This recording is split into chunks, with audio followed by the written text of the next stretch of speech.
menghadapi suami yang sering berprasangka buruk terhadap istrinya. Bagaimana Ustadz? Diam salah, jawab salah, terus jika memilih diam untuk menghindari permasalahan nih, salahkah sikap istri Ustadz?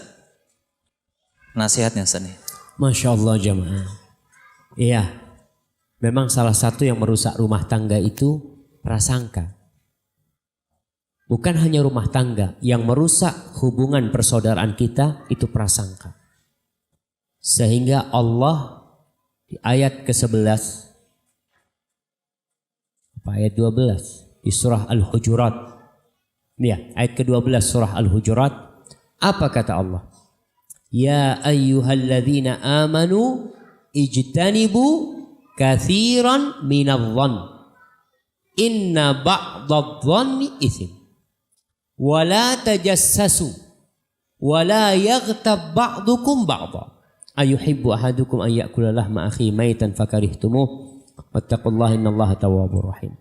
Kata Allah, wahai orang-orang yang beriman, ijtanibu katsiran minadh-dhann, hindari banyak berprasangka.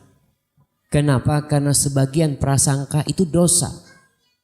Artinya kau berprasangka udah dosa, tapi nggak semuanya. Sebagian prasangka. Seperti apa? Sebagian ulama menceritakan bahwasanya prasangka itu ada dua macam. Ada prasangka yang boleh, ada prasangka yang nggak boleh, yang bukan dosa. Prasangka yang dosa itu kalau udah terucap, itu jadi dosa tuh. Kau sudah ucapkan tanpa kau punya bukti atau apa, sekedar perasaan nggak enak lalu kau ucapkan, itu dosa. Tapi kalau kau tahan di dirimu, belum dosa tuh. Awalnya berprasangka, kemudian akan berpindah dosa kedua. Makanya Allah larang yang kedua. Wala tajassasu. Jangan mencari-cari kesalahan.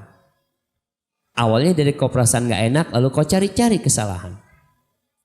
Nih, ini dosa yang berantai jamaah. Tapi Allah sudah dari awal sudah ditutup.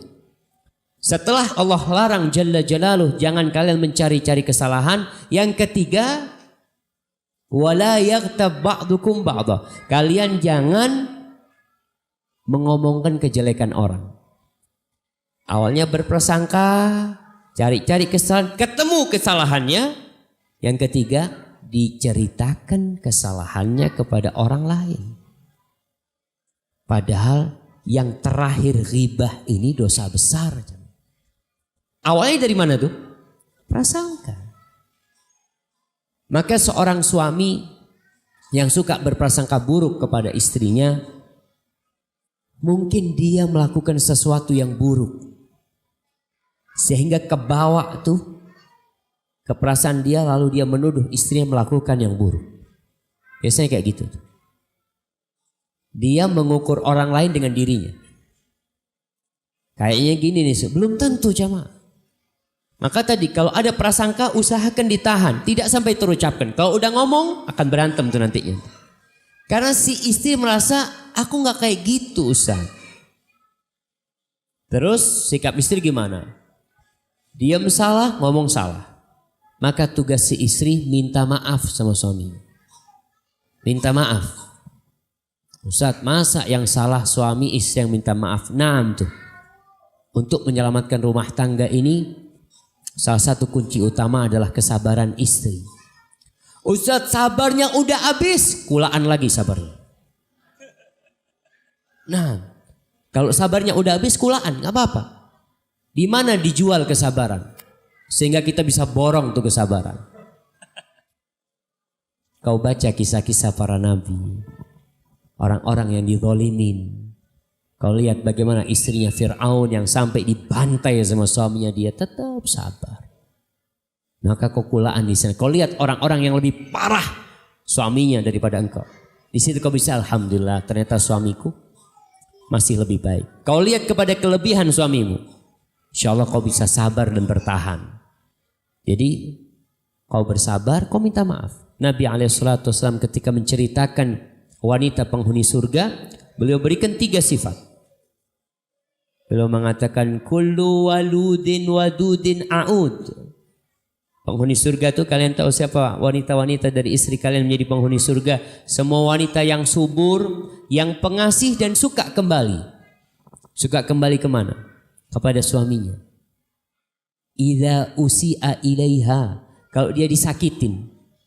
Jadi yang nyakitin siapa? Suaminya. Atau dia yang berbuat salah.